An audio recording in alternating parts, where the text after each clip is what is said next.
Gravity Falls Season 2. So, I told you guys last week, me and Tristan said it, that this season gets more sequential and that the plot line is actually important in this one. And that was mostly true. This season reminds me a lot of Supernatural, to where there's a lot of plot episodes and then there's a bunch of filler episodes too. Yeah, I can see that. There's just a lot going on in general. Yes. So, we're just gonna jump into before we get into the plot line and everything. This season looked really pretty. Like, I don't know. Yeah. They upgraded the animation quality a bunch, and it was like the show already looked great, but it looked even better. I was like, holy shit, this is clean, bro. I mean, it's probably because it came out 2 years later. I was gonna say, my guess is that they had success with the first season, and so they ended up giving them extra money. Yes, big budget, baby. Probably, yeah. So, episode 1, we continue off from where Stan was building his portal, and now the feds are coming to raid the Mystery Shack because some shit is going crazy. So then we meet the FBI agents. Officer something, and then my favorite one, FBI Officer Trigger. Hell yeah, Mr. Trigger. Who ends up becoming Undercover Trigger later. Hell yeah, he does. And that's something that only me and Eli will appreciate. Why? I'll talk to you after the pod. Oh no. Oh dude, I knew this season was gonna be better when the first episode Stan came out with the brass knuckles. I'm like, what the fuck? Came out with the knuckliers, bro. What the fuck? It's rules. And at the end, I can't wait till we get to the end. There's a funny bit at the end that was fucking amazing. So I have a bit from this episode too that must be discussed. Okay. Uh-oh. So there's a bunch of parody songs because Mable wants to do karaoke for Scarioke, right? Yes. And there's Taking Over Midnight, Danger Lane to Highway Town. And those are just two of the ones I caught. I liked it. Danger Lane to Highway Town was great. I loved the bit when they were looking for like Stan's shit and they found Stan's contraband. He just had a box labeled Stan's contraband. And it had a bunch of like Nicoliers and photos and shit in it. It was awesome. I would like to point out. No, sorry. Go ahead. No, I was just saying, go for it, man. Oh, before the contraband, when Dipper found his magazines of fully clothed women. Yes, fully clothed women, and then gold chains for old men. Don't forget that one. Oh gold yes, chains for old men. That one ruled. That one was awesome. Yeah. Very so appreciative. then there's zombies everywhere. Seuss becomes a zombie, and he goes, "Hey, dude, I know how to do this still." And he fucking turned off the power. What a legend! He's the goat zombie. Hey, dude, I gotta eat your brains and stuff. And then they find out the way to do it is that they have to sing "Taking Over Midnight" together in a 3-piece harmony featuring Dipper, Stan, and Mable. And we get the most golden line from Dipper in this situation. When he's singing the karaoke, he says, "Don't worry, Daddy, I got my favorite dress on." That was awesome. That was great. That was great. And Dipper goes, "What the fuck?" Like, he says it and he's like, "Hello?" And then Mabel just cuts him off and keeps going. Hell yeah. It's so good. And they win. But they thought that the FBI agents were killed in the process, which is great work by Stan. They did not die, and they're still running around Gravitas Falls.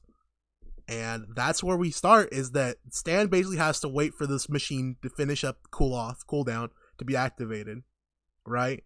And he's just biding time.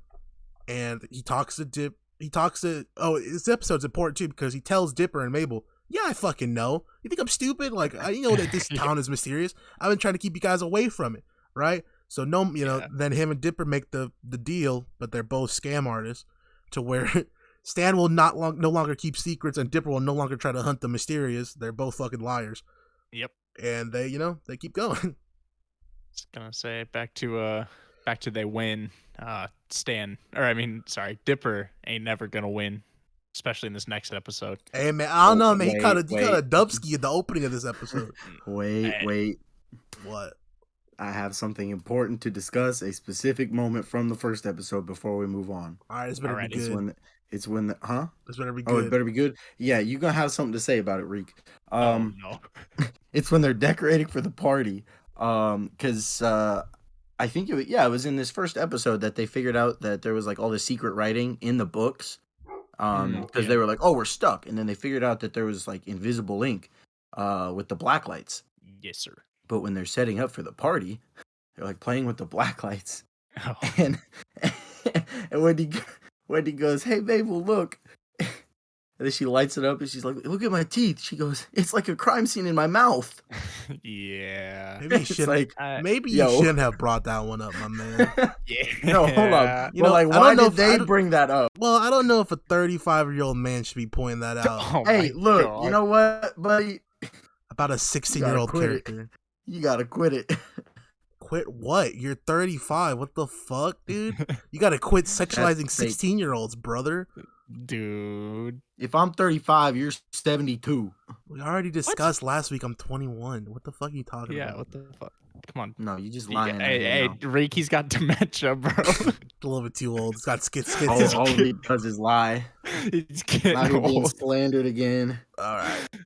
The defamation case grows, ladies and gentlemen. Hey man, I Just know I'm can't gonna hear you. I I'm can't gonna hear you take from down everything there. Rick has. 5'1". What are you using a hearing aid, Eli? You using a hearing aid? I Been can't a little hear you too up over there the now? clatter of your fucking dentures, dog. All right. Fake announcement. So episode 2, my man. This episode opens, bruh. Dipper is at Wendy's crib in her Yo. room on her Watching bed movies. watching movies. This man caught a dubskis, bro. He Odell'd that W. That's how much he went crazy here. And That's then true. he gets got when Wendy goes, "You're on my bra," and he spazzes. He goes, "Oh!" And I'm like, "Damn it, Dipper, play it cool, brother." He Odell'd it and then he got shoestring tackled. Yes. So now they find a mysterious bunker, which has some crazy shit in it, and they find a shape-shifting monster man, who I'm pretty sure might have been voiced by Mark Hamill. I can't prove it because I didn't look it up and I'm lazy, but I think it was. Fair enough. That would have made a lot of sense. Therefore, it is. Yes. Then he turned when the shape-shifting man was shape-shifting. He turned to Groot. Did you guys see that? Yes. He's like, I did. he turned to Groot. I was like, oh my god, it's fucking Groot. Then we get the mention of 6 fingers this episode. Very important plot point for later. Yep. And then so this, we just find out that this was one of the author's bases, and they find this laptop that says property of F. Now, when you saw property of F, Eli, who'd you think? Dude, I don't even know. You just said, damn, that's a cool laptop. Moving on. Yep. My Exactly. man. I feel it. So then episode 3, this is what I call the Pacifica Redemption arc episodes, right? Mm-hmm. Yep. Episode 3 begins that, where Mable is challenged to putt-putt golf by Pacifica, and they must fight it out. And then they find out tiny little motherfuckers are running the holes and can determine your W's and shit. So it's pretty random. Yeah. Let me tell you my favorite scene from this episode, because this is very much Alright. so a filler. Yes. When Dipper and Mable look, oh look, the minor hole. I wonder what cute things are going on down there. Oh my And god. then we cut to my boy Big Henry, and he goes, "I gotta do this." He said, "No, Big Henry, no." He says, "I gotta make sure we get this win. We gotta win for the land." And he pushes the cart, and he fucking dies to the poison gas. Dude, that scene was amazing. That's a top 10 scene all time cartoons Oh ever. my god. That was really funny. Yes, and other than that, we pretty much get the beatdown of Pacifica because she gets kidnapped by the fucking little minion motherfuckers, and then Dipper and Mabel are like, "No," and they're like, "Yes," and they're like, "All right, we're just gonna kill you and take the sticker. Whoever gets it wins for it." And and then obviously these little fuckers get kicked, fucking punted across the field. They get the W. Pacifica rides with Dipper and Mabel, and they're hanging out. She's having a good time in the car. She's like, "Y'all allowed to eat in this thing?" And they find car tacos, which Hell yeah, car tacos. yeah, car taco. It's like when you leave like a bag, like you leave a bag of chips in the car and you find it later. You're like, "Oh shit, might as well eat these." We're like, "Fuck Shit. These expired 2 months ago. yeah, they're Hell fine. yeah, It's they're bread good. products." Yeah, it's just carbs. Yes, and so they return Pacifica home, and you start to see Pacifica warm up to Dipper and Mabel, which is important. And so I wrote down episode 4. I said property of F. of F, and the F stands for Ford, right? Because yes, I knew that already, kind of. Yeah. You're right. Yeah. And or I mean, they were fighting over it. It was Ford versus Ferrari for that one. Yeah, it was, bro.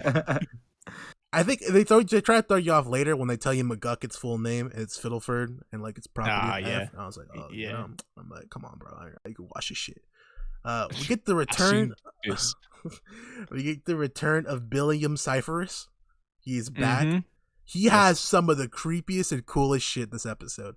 When Dipper is sleeping on the top thing and he turns his back away from like the moon, and the moon turns and it's fucking Bill's eye, and he like forms himself around the moon. I was like, that's so dope, dude. That was crazy. Yeah. Bill gets some of the dopest shit in this show, and like he's genuinely like a really cool villain. And if you put him in any other like series, he would have done some terrifying shit. Like Bill's creepy, dude.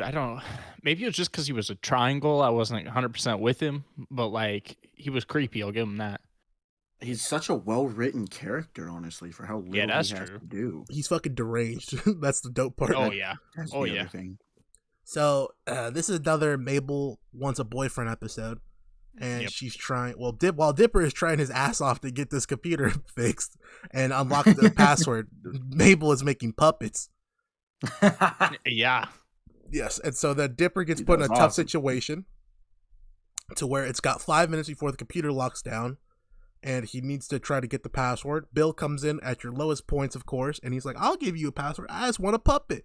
And Dipper's like, oh, man, fuck it. A puppet? Fuck it. I just need this laptop open. The puppet he wanted was Dipper, which is a fucking amazing con by Bill.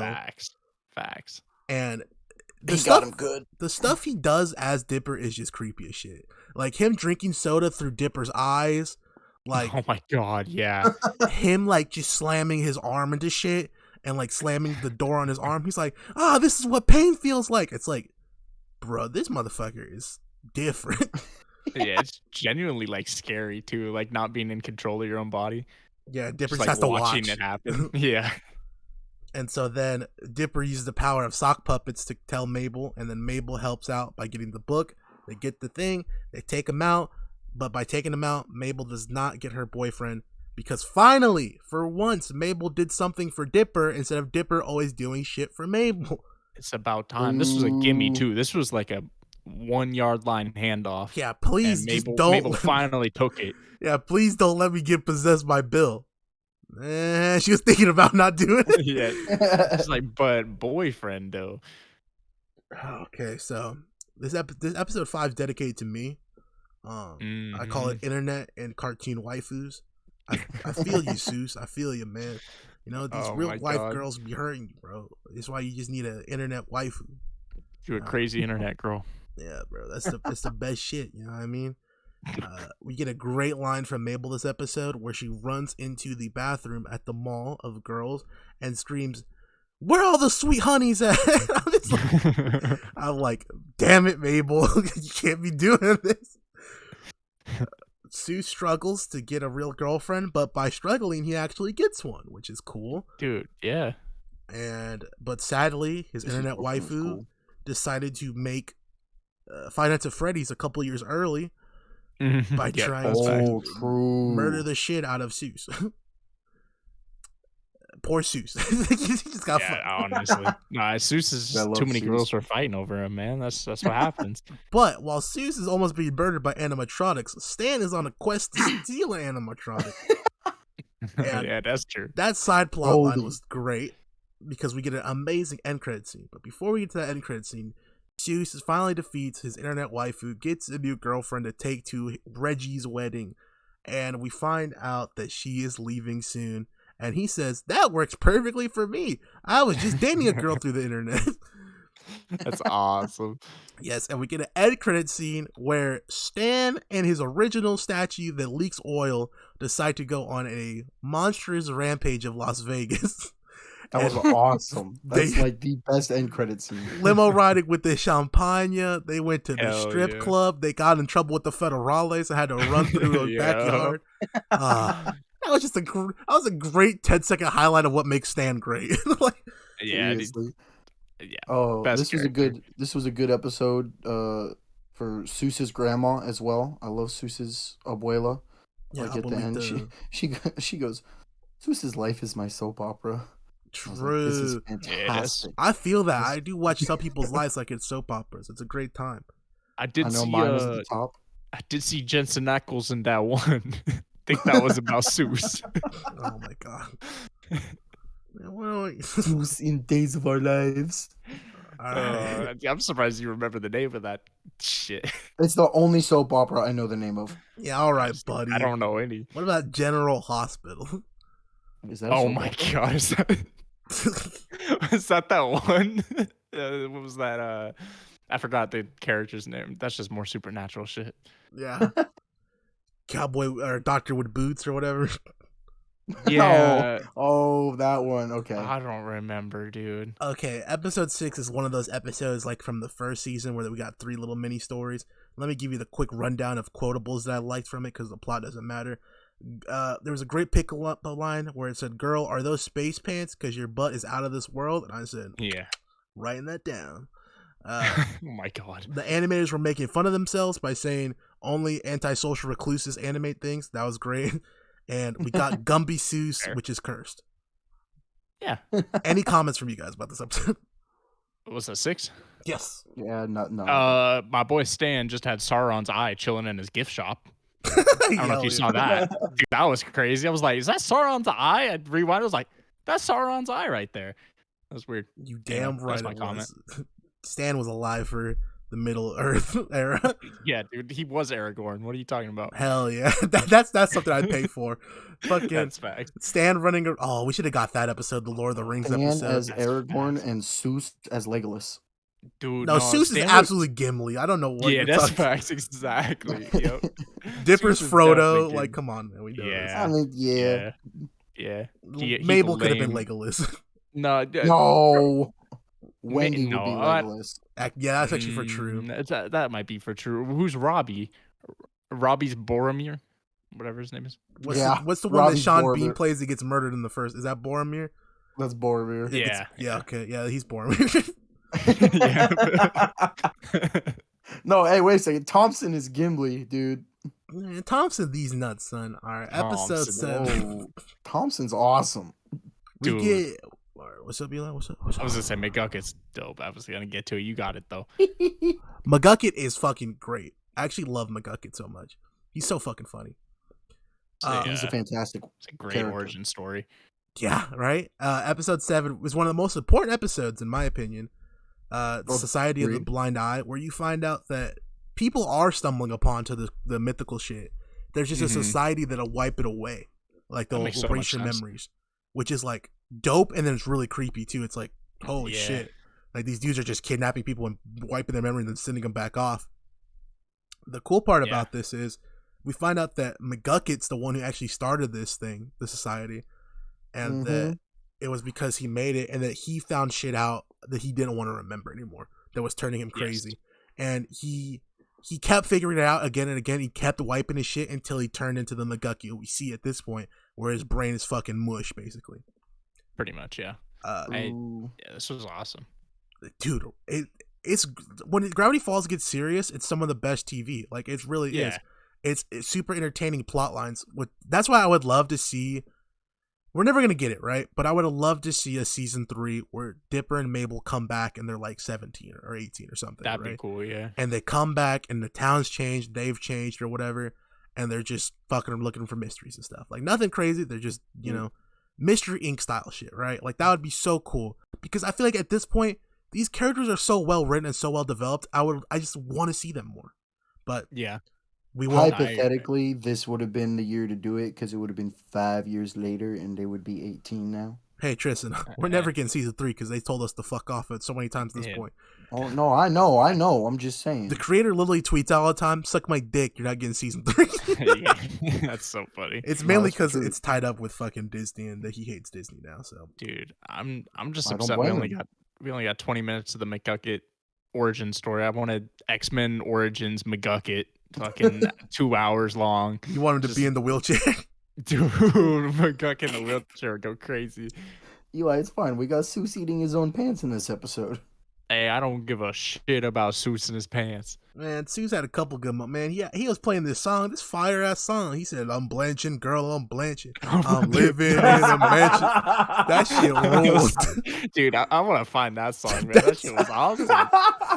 God, bro. Dude, bro, I just want What the Pop is Smoke remix blanching? now. Yeah, that's The Pop Smoke, I'm blanching, girl. You see me, I'm blanching. I'm living in a mansion. That shit would be awesome. Yoko Wendy, she blanching. Yeah, that's for true. We see Stan's back tat again. The romance in Settler Time statue was fucking great. That got me to laugh a lot. That was It's just a dude. woman getting abducted by a settler. I caught there was a couple bottles of memories and stuff when they were getting McGuckets, and one of them said Preston Northwest, and I was like, I'll remember that. And so then you find out, you see the characters who are part of the Blind Eye. It's literally characters we've seen before. It's fucking Toby, it's Headchin, it's Gideon's dad, and I'm pretty sure the cops were a part of it too. No, neither of the cops were. Neither. I thought Blubs was. No, neither of the cops were, but it was the one big dude that has the tattoo. That's why I said head head and chin. Yeah, that's literally what I just said. I don't know why I misunderstood that. Because you're stupid. That's why. That's for true. Absolutely true. Sorry, continue. All right. So in the end, so we get to that. McGucket gets his memories back, and McGucket is a genius once more. He's still got his super duper country accent and his white long beard that we've grown to love, but he's still smart. Dipper hands him the laptop. He says, "Fix this." He goes, "You betcha." Yeah. And in the end credits for this episode, Stan loses some things into the portal. This is just a quick little thing. He loses a notebook, a pen, and something, and I think a coffee mug into the portal, right? When you watch Rick and Morty season 1, there's a portal that Rick and Morty run by, and out of it comes a notebook, a pen, and a coffee mug.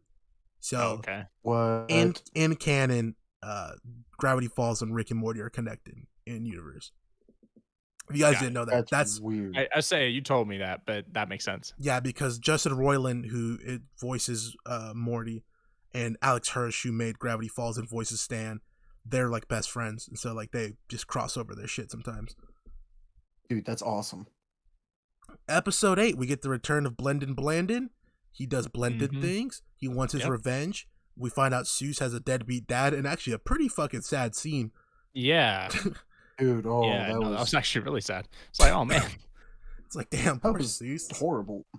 And then you see him be like, you know what, you guys are my family. And I was like, oh, that's cool. Hell man. yeah. That was good. I mean, for a filler episode, that was really good. Yeah, man. Well, it was kind of filler, kind of not, because, you know, it comes a little bit important when the Time Police show back up later. That's true. That's true. Time baby. Yeah, we'll get to that. Yeah, so we got Globnar, which is like a war.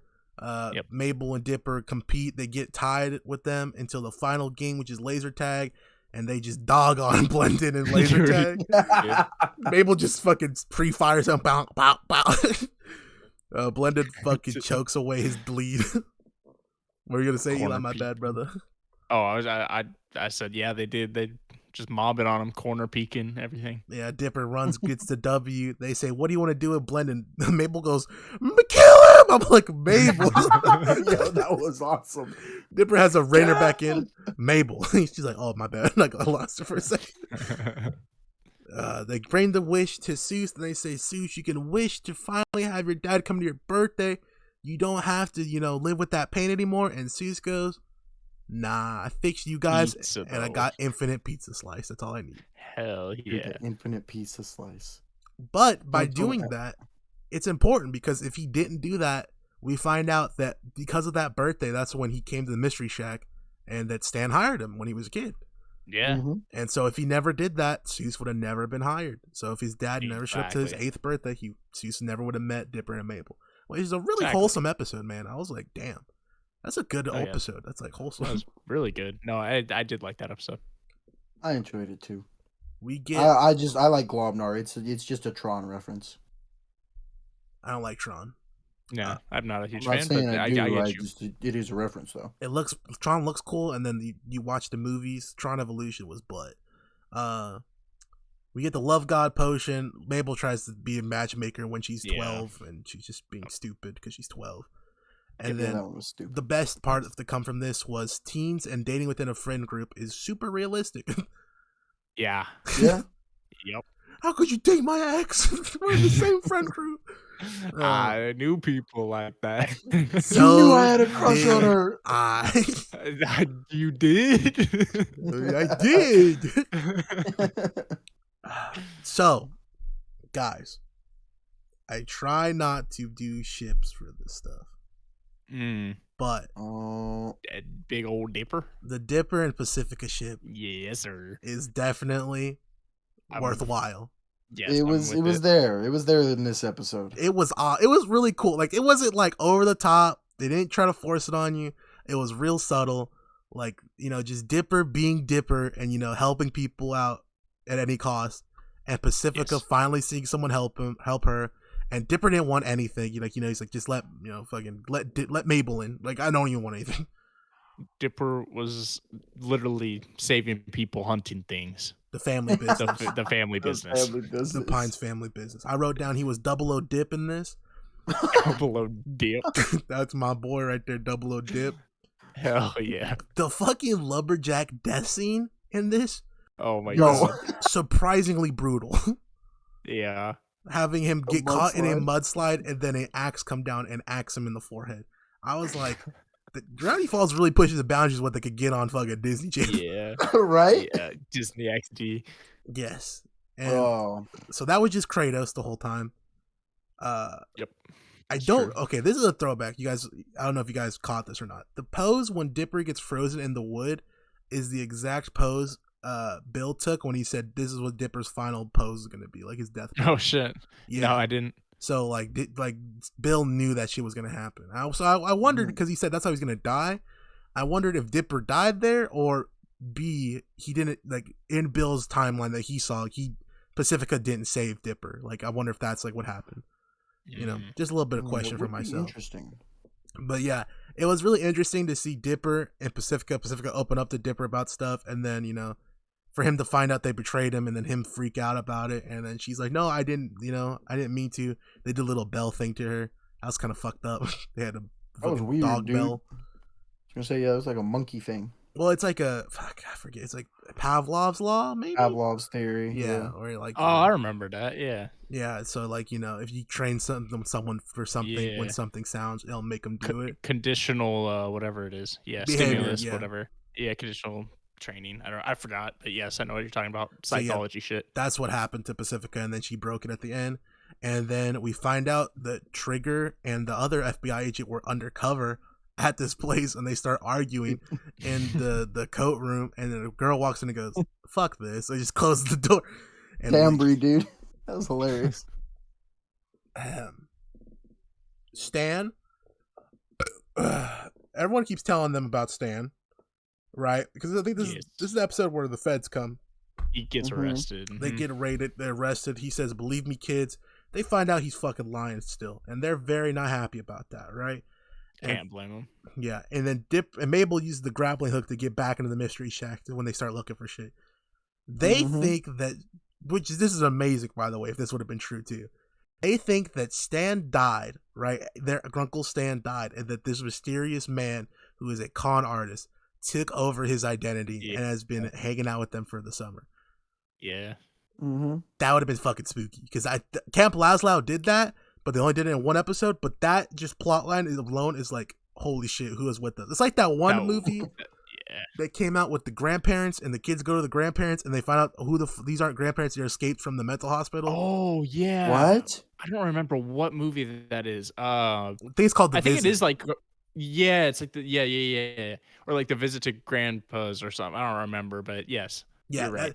I love horror movies. That movie's pretty cool, just for concept alone. I would say the concept of that's awesome. It's a very spooky concept. So then they think that is what happened, but then Stan comes in. He's like, that's not what happened. I promise you, just believe me. There's a big emotional fight at the portal when there's 30 seconds left with Dipper and Seuss believing that Stan is not what he says he is, and he doesn't have good intentions and he's going to be evil. And Mabel with the good heart and pure intentions he has, she believes him and lets it happen. Right? That scene alone was pretty intense, and it was pretty sad. It was. Because Stan was trying to explain imagine Mable hits that button and how would Stan feel? Like Stan's exactly. 30 years I tried to save my fucking brother and now it's all gone. Mm-hmm. Like he would have been defeated. Yep. And so she believes him, and then out from the portal comes Stanford, the original, the six-fingered man, the author of the journals. Now, Eli, how fucking confused were you when that happened? I don't know if confused was the right word. Like I was definitely confused, but like I don't know. I didn't know how to feel. Like I don't know. I was expecting something more, if I'm gonna be honest. Like I was like, oh, a twin? Like, is that what we're doing here? And then it ended up being that way. But I was definitely like kind of shocked. Yes, and it made it. So back when this was a thing, they mentioned it in like the next episode or so. With the duck detective thing. That. But like, so when we were watching this show, a couple of YouTube people had that theory already that like Stan had a twin, and there's stuff in the show that lets you know that. I don't know if you remember the first time Blanded came around, but Mabel and Dipper are running through like the snow at one point past the mystery shack, and there's a guy at the door looking out. That wasn't Stan Lee, that was Stanford. Like that was Stanford that was looking out the door. And there was a couple other things that they've gone about, like the six hands. And that Stan's not really what he seems, and like all that stuff. And I thought that like they give you evidence for building up to this, which is impressive to me. Yes, especially with how outlandish this concept is that his twin has been alive all along. And he comes out, and it's just like Dipper loses his shit because Dipper's like, "Oh my god, I love your journals!" And everyone's looking at Dipper like, "Chill the fuck out." And he's like, "I'm gonna throw up." I was just saying, no matter how I felt about it, I mean, he was voiced by J.K. Simmons, so I can't really care too much because that was awesome. J.K. is fantastic. And then we get a lovely backstory. You know what I mean? Get a good flashback with Stan and Stan, because we find out that Stanford, Uncle Stan, is actually Stan Lee, and that the man coming out of the portal is Stan Ford that goes by Ford. And we find out that Stan took his identity and that he's not happy about it. He's like, what the fuck? That's my identity. I'm 30% sure the kids that voiced the Stans was Aang's voice actor, but I can't, he sounded too familiar, but I can't, 100% put my thumb on it. Okay. Because I didn't look it up either. I love the part from Seuss where it says, "I hope this exactly aligns with my fanfic or I'll be disappointed." That was awesome. Because they're talking about the Gravity Falls theorists that were out there. Dude, so the way Stanley got kicked out of the house from his family, such bullshit. Like, it actually made me dislike Ford a lot. Yeah, me too. I agree. Like, Ford came off really bad for a lot of this, in my opinion. I agree. He came off as like heartless and soulless, and like it's the same thing with Dipper and Mabel. How like Dipper held Mabel down like all the time and would help out with her. Yeah, help anything she wanted, and that Stan Lee would do that for Ford. But then the first chance Ford gets to bounce, he's gonna go bounce on him. Yeah, they're just trying to get theirs. Yeah, it's like Ford's just trying to get his, which is like, of course you want to see, you want to succeed, but look out for your brother, especially when they hit him with the, you have one son that'll be successful, and the other will work at a fucking salt taffy factory. Oh yeah, 100%. It's like, damn, man, I really, you really feel for him at that point.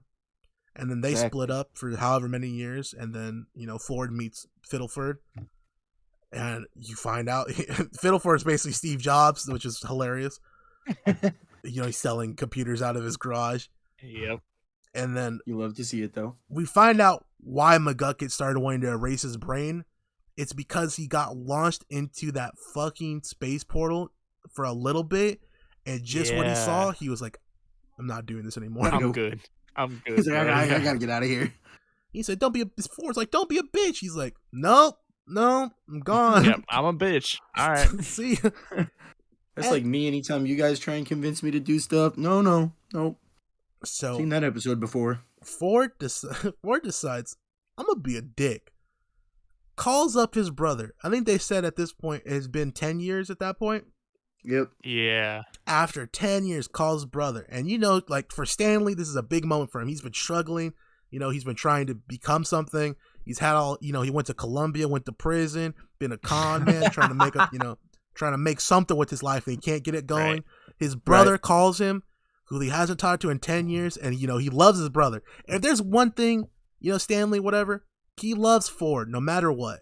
And the only reason he gets mad with Ford is because he doesn't feel like Ford loves him back, which is genuinely, it doesn't seem like it half the time with Ford. Oh, yeah, I don't blame him. No, not at all. It doesn't.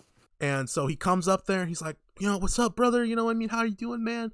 And then he's like, take this, go. And he's like, what the fuck? We haven't seen each other for 10 years.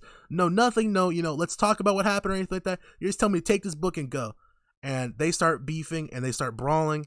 You see how Stan gets his back tattoo, which turns out to be a brand, where he got slammed against the fucking thing and it burned his back and it burned that shit into his back. And they end up brawling and the machine gets turned on. He accidentally kicks Ford into it.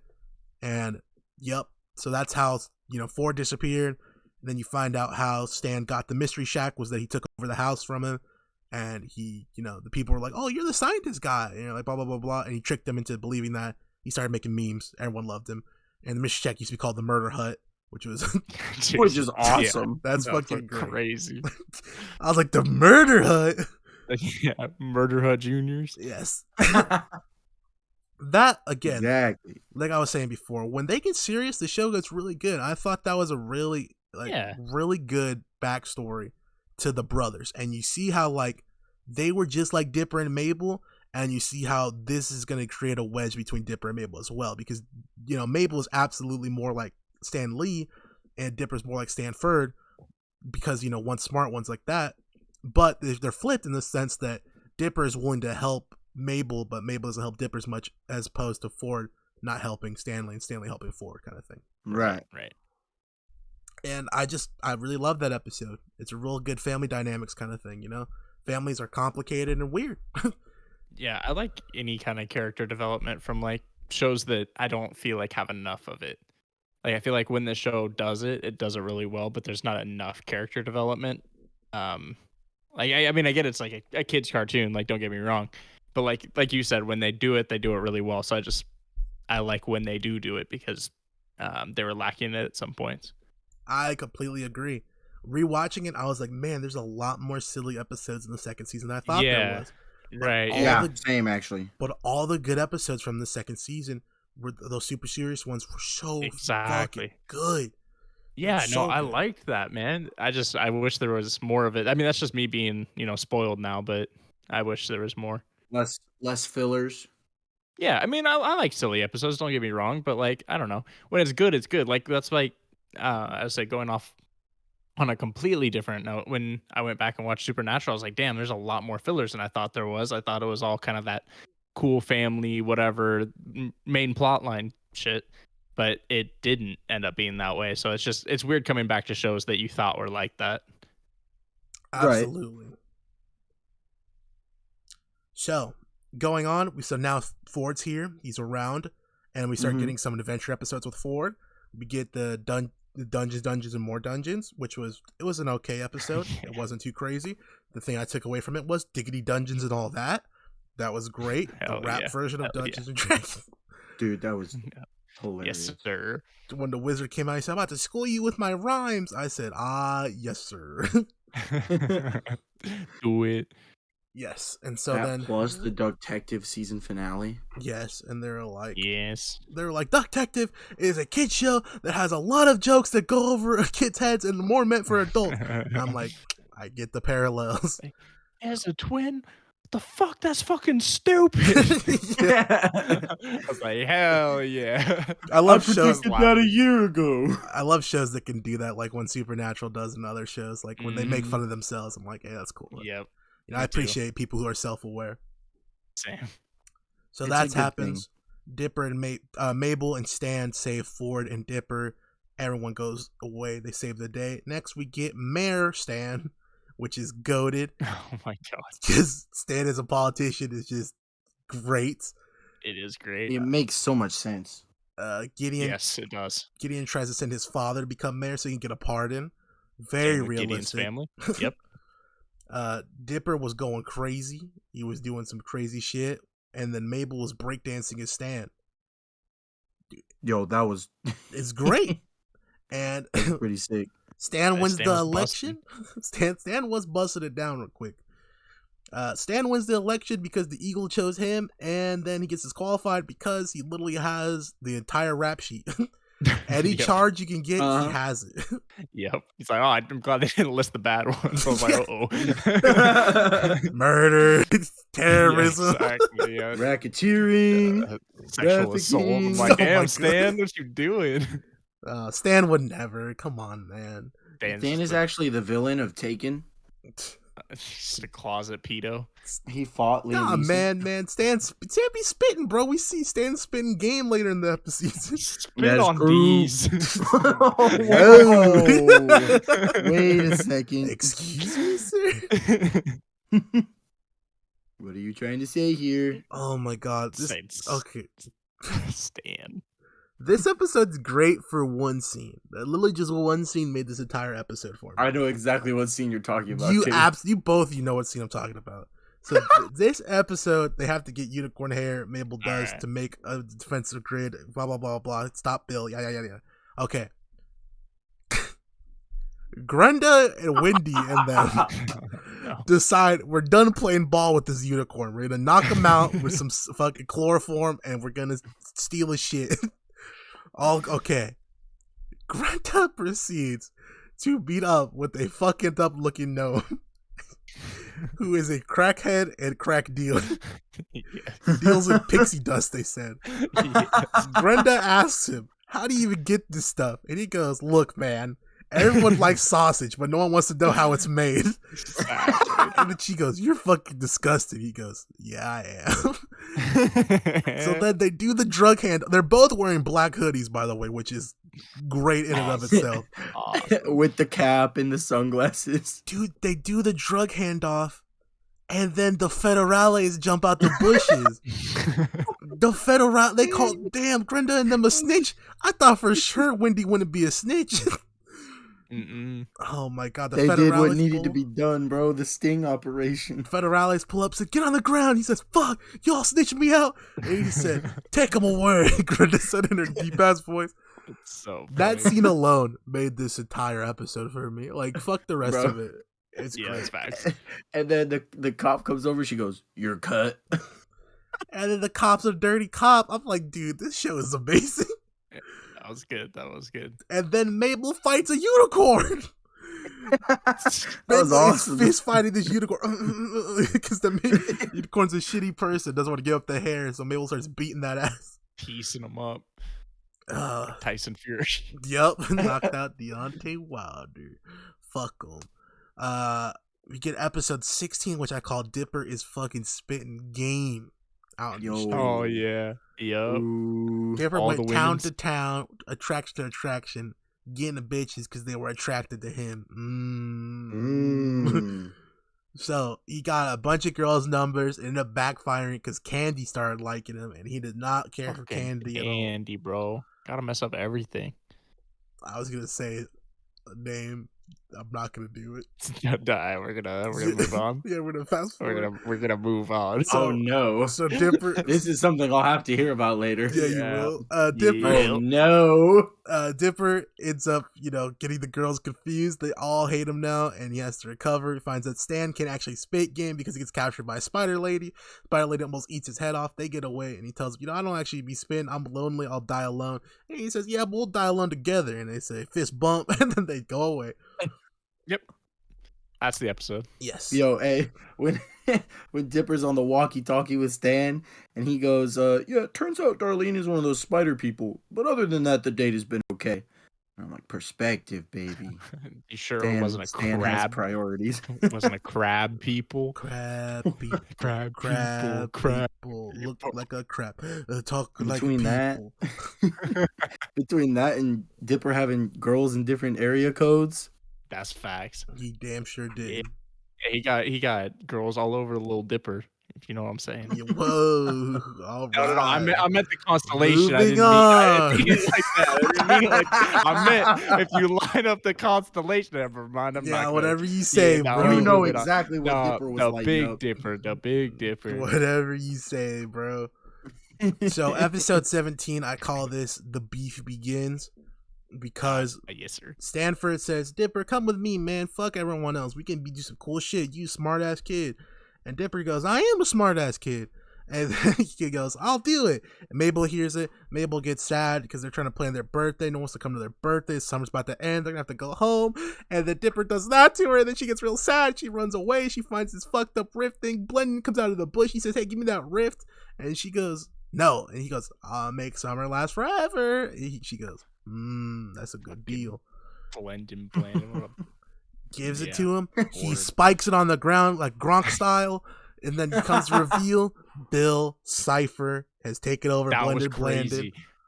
Dude, I didn't even expect that. I forgot about that till you just said that, actually. That was crazy. Really? Yeah. I mean, like, I feel like it made... Okay. Excusing the fact that I've seen this before, it made sense because, like, an episode or two before that, Bill said... Because they protected the shack, and he was like, oh, I can't get anyone in the shack. I'm going to have to get someone outside the shack. Yeah, and so then Blandon appears out of nowhere, and it's like, oh, that's got to be Bill. Yeah, I didn't see that. I remember that. Even better for you then. I thought it was just Blandon being pissed still, and he wanted to get revenge. And then I was like, oh my god, it's Bill! I forgot. Yellow-eyed demon. Yeah, yeah, that's for sure. Azazel. Hell yeah. Bill spikes it. Activate Weird Mageddon, baby. Bill now has domain over Earth, and he's gonna start going fucking nuts now. I love post-apocalyptic shit. I love it. That's pretty cool. Yep. This was great. The whole setup of like how everything's fucked up and everything like that, and then Dipper and Wendy teaming up to do everything, and Wendy being a boss because she has her lumberjack dad. Like, it was so awesome. Cool. I like I like post-apocalyptic things because it's like I feel like you get that dynamic of people teaming up that wouldn't normally team up. So I feel like in everything, like that's why I like The Walking Dead is so many people like come and team up together, and you wouldn't expect them to normally have those paths crossed. But I don't know. I don't know why. That's my favorite thing probably about post-apocalyptic things. I love people's takes on it too, because a lot of people like do different takes. Like this was a very like Wasteland Mad Max style, but then you'll get like a zombie style where everyone's like clustered together in small towns with big fences and everything like that. Yeah, there's nuclear wastelands. Like there's some cool post-apocalyptic. Always great. Love more. We need more post-apocalyptic shit. You know what I mean? I agree, dude. You should just watch The 100, buddy. No, I said I need more good post-apocalyptic. The first few seasons were first good. 4 seasons are worth it. Yeah. How many are there? 100%. 7. 7, yeah. Exactly. First 4 seasons are worth it. If you stop after that, you're fine. I'd agree with that. So, they end up going. Oh, so the time police run up on Bill, who has now taken control of everything and the city. And they say, we're busting down the door. Bill, get the fuck out. We're going to fuck you up. And he goes, what are you going to do to me? What are you going to do? You know who I am? I'm Bill. And they say, yeah, but I'm Time Baby. And he goes, oh, that's cool. Snap. Thanos snaps Time Baby and the Time Police out of there. He's like, fuck, I got to rebuild that wall now. Dude, that's such a triangle killed the baby. He did, bro. He had no remorse. The baby gone again. Not the baby. That was a great scene. I also love the credits or the opening theme changing to the Bill style theme. Yeah, that was so cool. Dope, I love when shows do that. It's so cool. Same. I was not expecting. I was like, okay, I've seen this opening credits enough. I'm gonna fast forward, and I was like, oh shit, wait a minute. It's like that's not the right music, and I was like, is that Bill? Yep. Shout out Bill my boy Cipher. 8 Ball. That's my favorite one because he on that cocaine baby. So they go to the. I love how they bring back the fact that Gideon's dad owned a used car lot in this. And because why? Gideon and his prisoners, they're using the used cars to hunt people down in the fucking post-apocalyptic land. That was awesome. And Wendy and them get chased, and they run into the mysterious Marauder who reaches out his hands to help them. And he looks a little bit too familiar because he looks like a bean-shaped motherfucker. And it's Zeus. He goes, hey, guys. I'm like, God damn it. He's like, bad news, we're surrounded. He's like, people have been writing songs about me. I want to hear some of those songs. You know what I mean? We never got to hear any. Dang. One with the caboose. Seuss with the caboose. Oh my goodness. Okay. One quick note I had was when they were driving and they went through like the weird bubbles or whatever, and there was like the couple different things, but then they did the quick little snippet where it was like literally the actual voice actors driving the car. So it was Linda Cardellini and the guy who voices Dipper, like driving the car. That was kind of cool. I didn't see that. I might have been looked away for a second. Yeah, because they had like it was subtle. It was quick. Quick and subtle. So they get away from that and they get to Mabel and her bubble, and Dipper has to convince Mabel to come home. All right, that you can't be in here forever. And we get some really sad scenes. It's a really good character development for the relationship between Dipper and Mabel. You know what I mean? When those kids were bullying Mabel, and Dipper was like, you know what? Your hair's fucked up. My hair's fucked up. You know what I mean? So he shaves his head. She shaves her head, and they go in there with the fucked up hair, together. And then, Dipper on Valentine's Day, he didn't get anything from anyone. And the big motherfucker, who's a fat bastard, I don't know how he got one, starts bullying Dipper. He probably stole Dipper's, the bitch. He starts bullying Dipper. You didn't get one. And he goes outside sad. And then Mabel tapes together a bunch of hers and gives them to him. Say, Happy Valentine's Day. And they, what I mean? It was some good scenes, man. Really good. Those were fake. I ain't seen Mabel do shit. It was a cop out. Yeah. I also like the scene before we get to the trial, where Dipper's on the lake and when he comes up, he said, we can be together, you can get older. And he goes, no, you're not real, you're fake. And then turns to that fucking demon. Yo, that was crazy. Yeah, dude, it's unrealistic, but I wanted Wendy Dipper. They were trying to get us the ship, dude. They tried to deceive everyone about the Wendy Dipper ship. But they never say how old she is. If she's like, I thought she said 16. I'm pretty sure she's 16. Like, I don't think they've said 16, but I think she's 16. And it's like, you can't.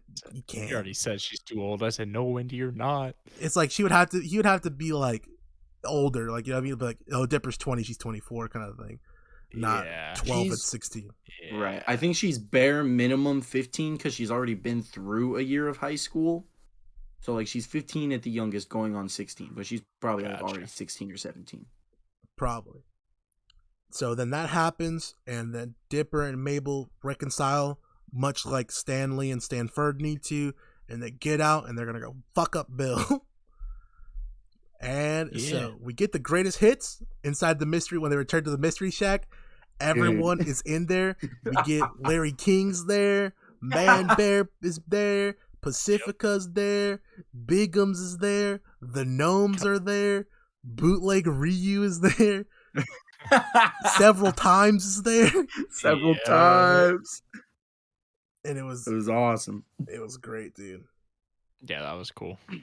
We also get the Bill song. Oh, you'll love to see it. Where he says, we'll meet again. Don't know where. Don't know when. I love that song. Just Bill singing is classic. Bill is a talented something. He is also a science guy. Fuck off. That's for true. Bill Cipher, the science guy. Yeah. Bill Cipher, the science guy. Bill Cipher, the science guy. The science guy. Then they find out the shack is bulletproof, and they take it and they turn into a mech and they beat the dog shit out of Bill. I was like, whoa, wait. Awesome. McGucket is a legend. They turn into a Megazord, bro. It's morphin' time. Yeah, Charizard.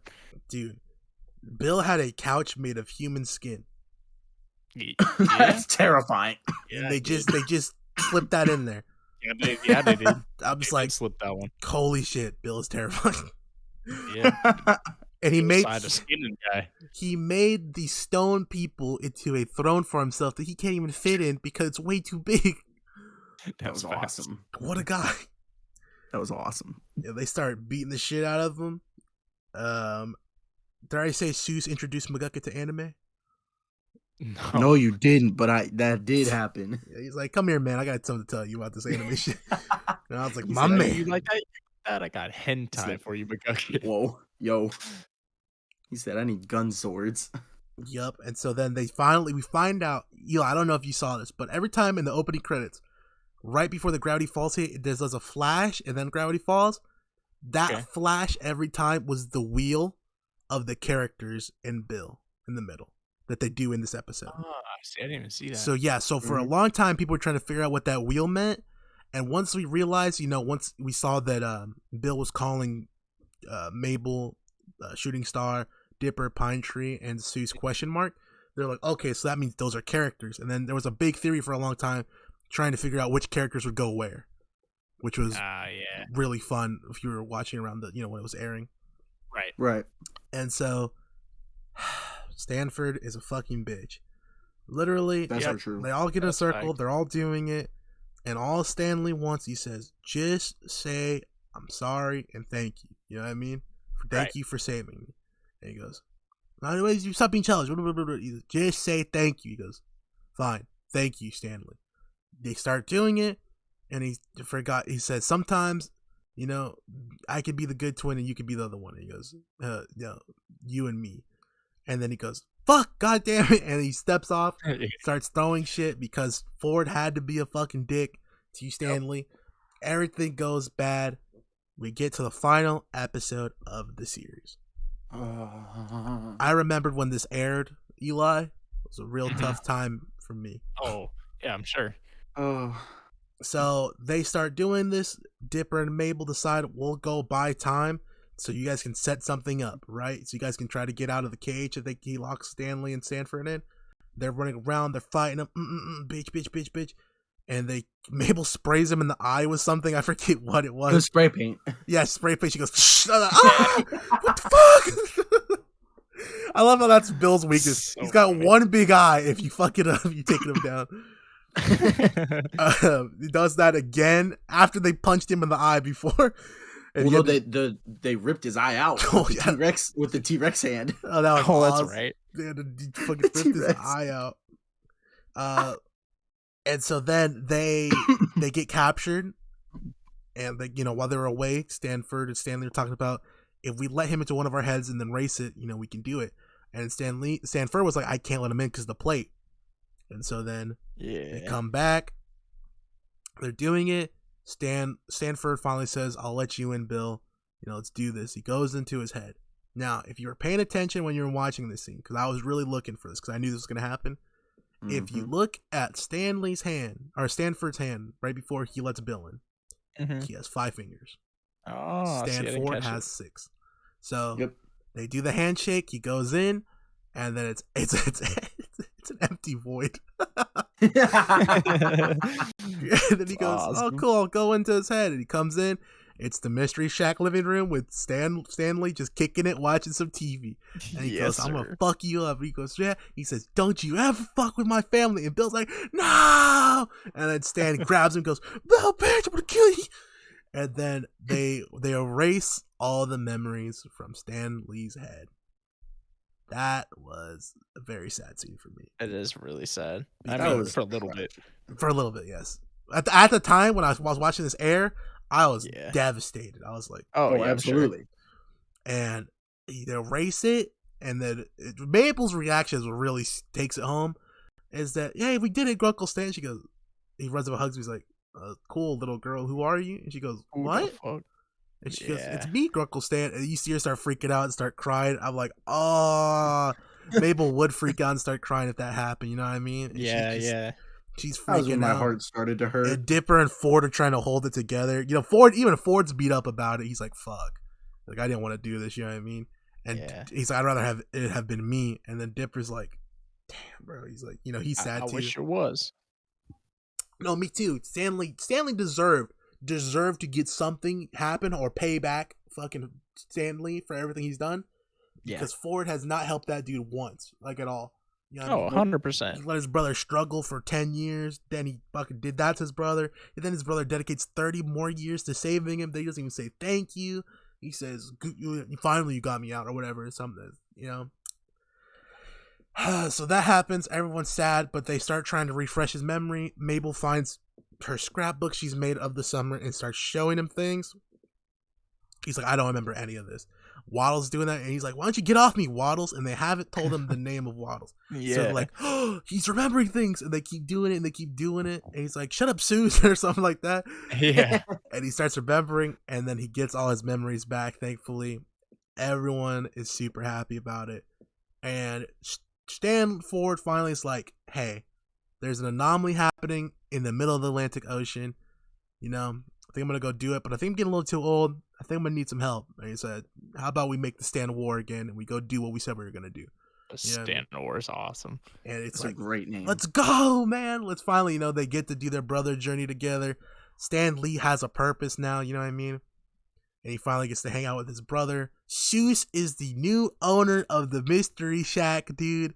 Oh, that made me so happy. Couldn't be anyone else. It could not be anyone else. And Dipper and Mabel have to go home. And it's very, very sad scene. A lot of people are there. Even Pacifica's there. Again, build up the ship. Yeah. Come on, give me a movie or something where we see Dipper come back from Pacifica. That happens.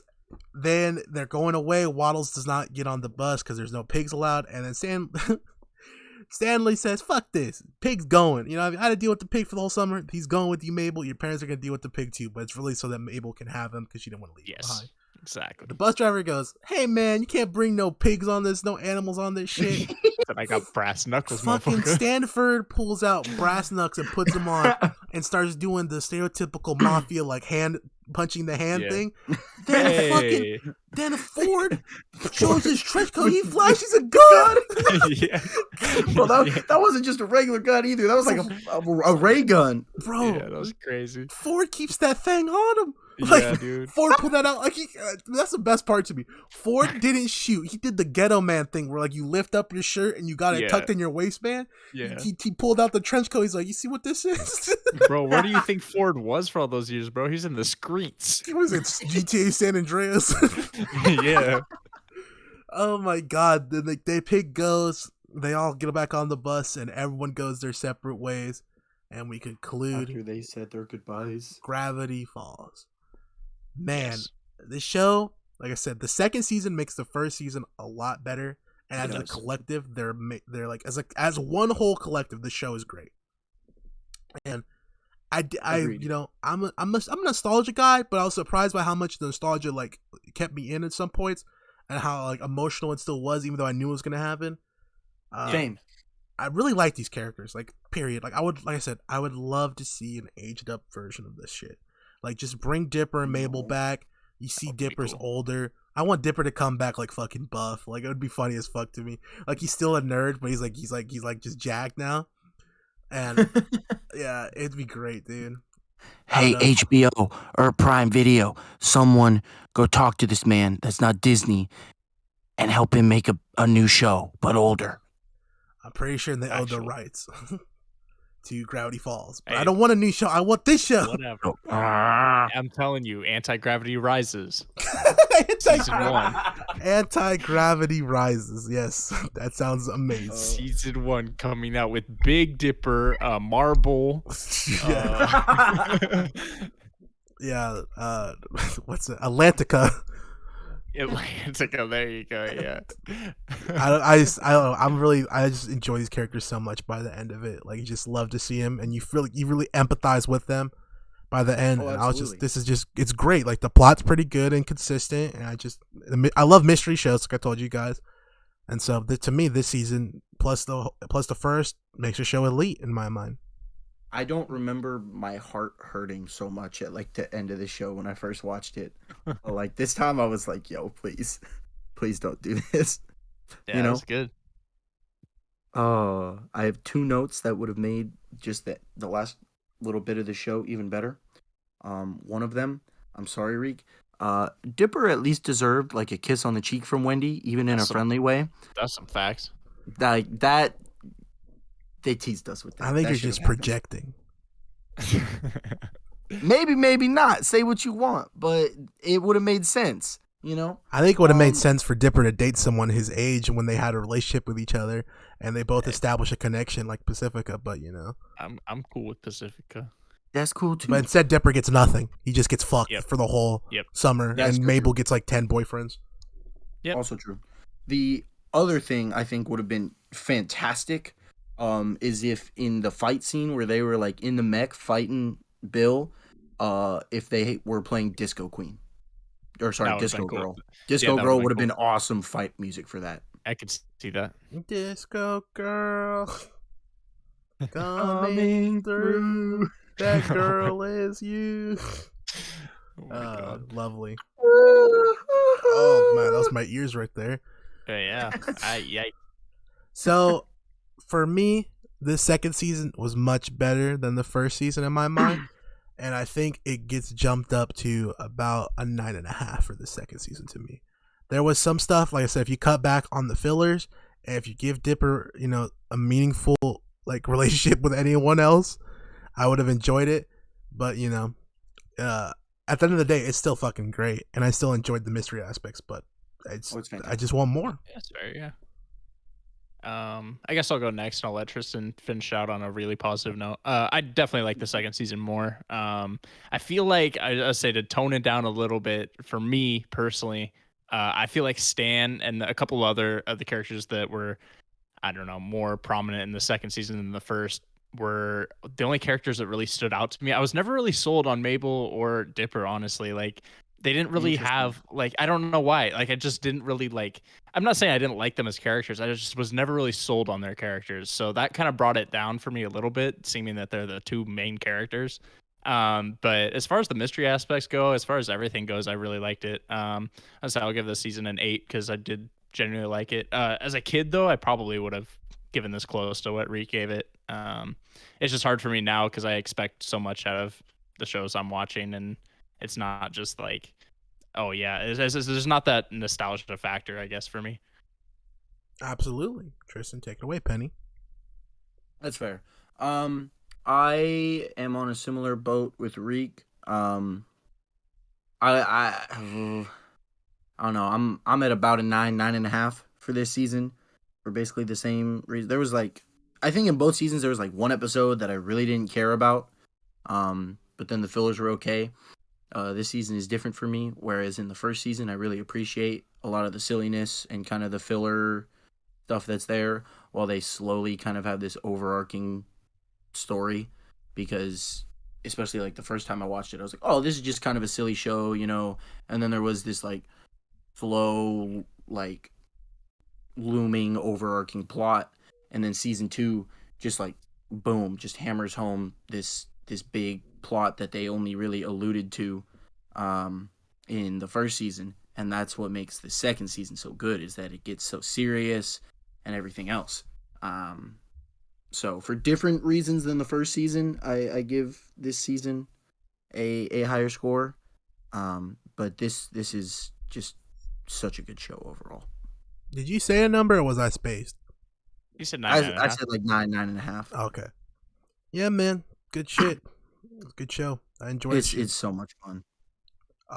Overall rate. Well, I mean, overall it gets like 9. I was gonna say I'm gonna give it the same 8. Yeah, I was also gonna give it a 9. Yes. So, schedule for those who give a shit about our schedule for the upcoming. We've decided, due to the popularity of Squidward games, that we will be covering That's literally what I wrote on my notes. We will be covering that this week, this next upcoming Monday, even though we'll still be late somehow. You guys are fucking fiends, bro. Come on. That's for true. So then we'll be watching that. Next week will be the week after that. Sorry, not next week. Is it the week after that we're watching Lock and Key? No, the week after that's a movie. And then after that, Lock and Key. Lock and Key. Season 2. That'll finally be Rain Man. Yes. Yeah, we'll finally get to Rain Man. About 3 different times. 17 different times at this point. We finally get to watch Kazuchi Okada do his thing. And then on the 31st, you will get our Supernatural Season 9 review. If you listen to this episode at all, you know we're not excited for it. No, not at all. So, thanks for hanging out. Carry on, though. Yeah, carry on. My wayward son. My wayward son. Fuck you. Yes. That's the setup I was going for, but God damn, we're out of here, my though. life.